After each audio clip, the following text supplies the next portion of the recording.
It's September of 2003, and Britney Spears is still molding the music for her fourth album, In the Zone. Get it out, baby. Get it out. With just 2 months to go until the album's release, she arrives for a surprise set at a Las Vegas club, eager to sample her songs in front of a live audience. My favorite thing to do is, after you do a song or whatever, go to a club and play it and see how the people respond to it. And let it sink into you before you release it. Okay, let's do the end. The club gig is an unusual way to break out new material. Yeah. Okay, I don't know what I'm doing here. But Britney has built her career on surprises. Give it up for Miss Britney Spears!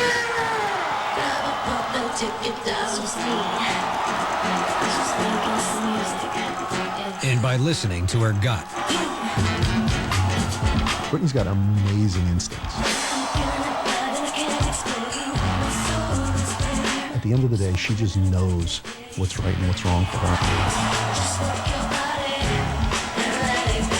Everyone has their ideas and their opinions of what they think is cool, and I'm so open to, where people, their advice. But you just have to, say what you want to do and do it.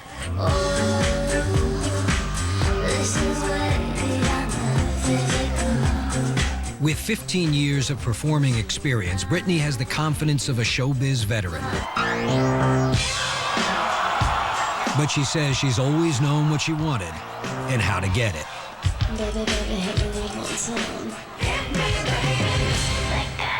I was always a little different. Thank you, guys. Hurrah! I don't know where my drive comes from. It was great. They were like, more. I know. I've always been very driven and always very focused and always knew exactly what I wanted.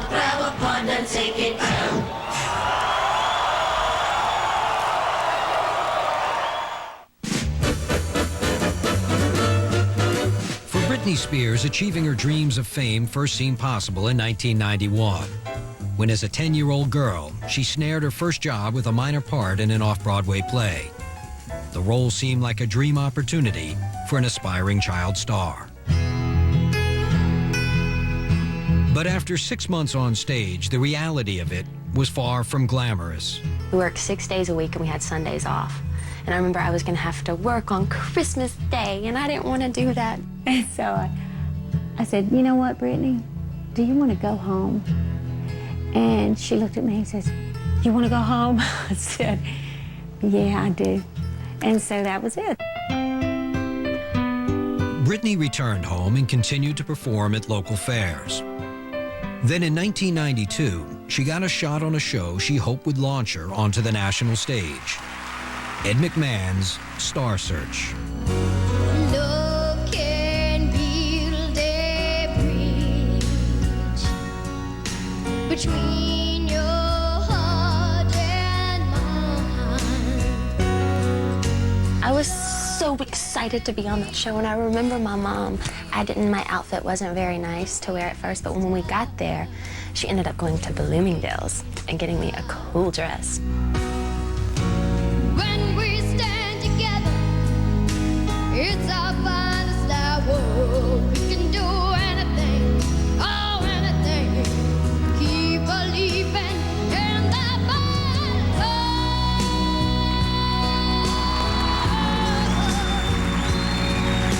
between your heart and mine. I won the first one, but I lost the second one. I was really sad that I lost. I was devastated. I remember she held herself very good on TV when we saw it, but when she got in the car, she broke down. She is a very, very strong competitor, and she hates to lose. She does. And that's probably a deciding moment. She realized, I'm really going to do this, 150%. Britney's second-round loss only fueled her desire for stardom.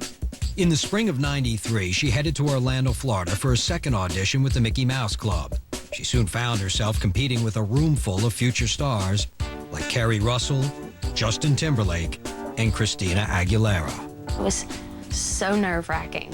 And then I ended up going home, and then I got the phone call. They called me up, they're like, Britney, you got I was in my kitchen and I started screaming and jumping up and down because I was so excited. It was very cool. This was the first sign of success. Britney spent 2 years dancing at the House of the Mouse until the show was canceled in 1995. Putting her dreams of fame on hold, the up-and-coming star returned to Louisiana and the life of a small-town girl.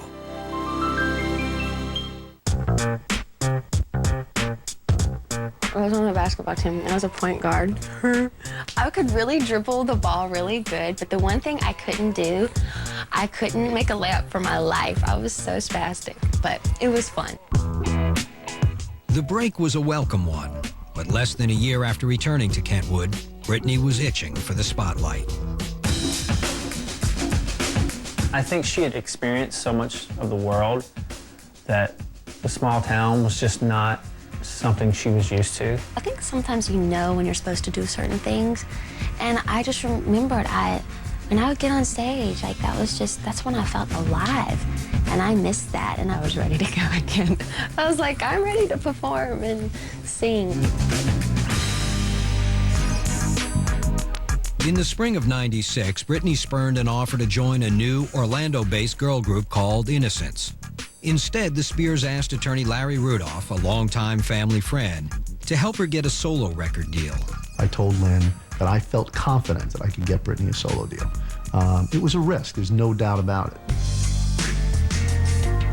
I sang Whitney Houston's I Have Nothing, and I sent it to the record label. It was a really bad demo, and then they ended up flying me to New York, and I sang in front of all these executive people, and oh my gosh, it's very nerve-wracking.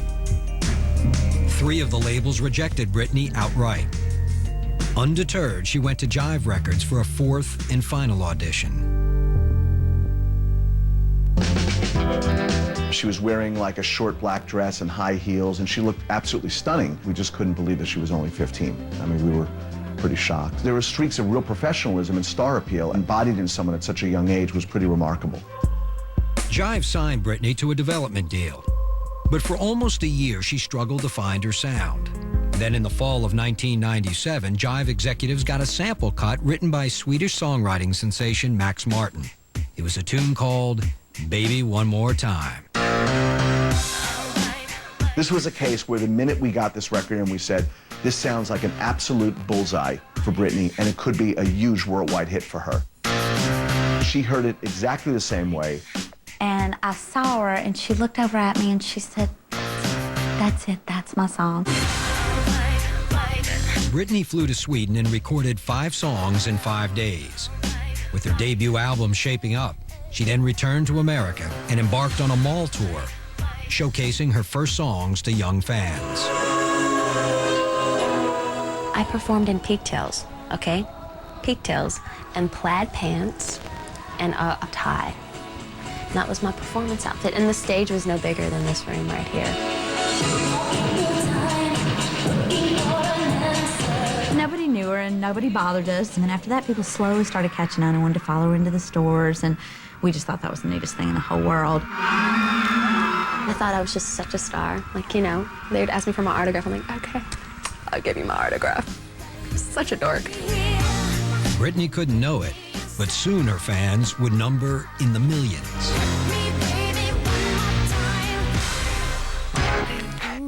Next, Britney breaks out.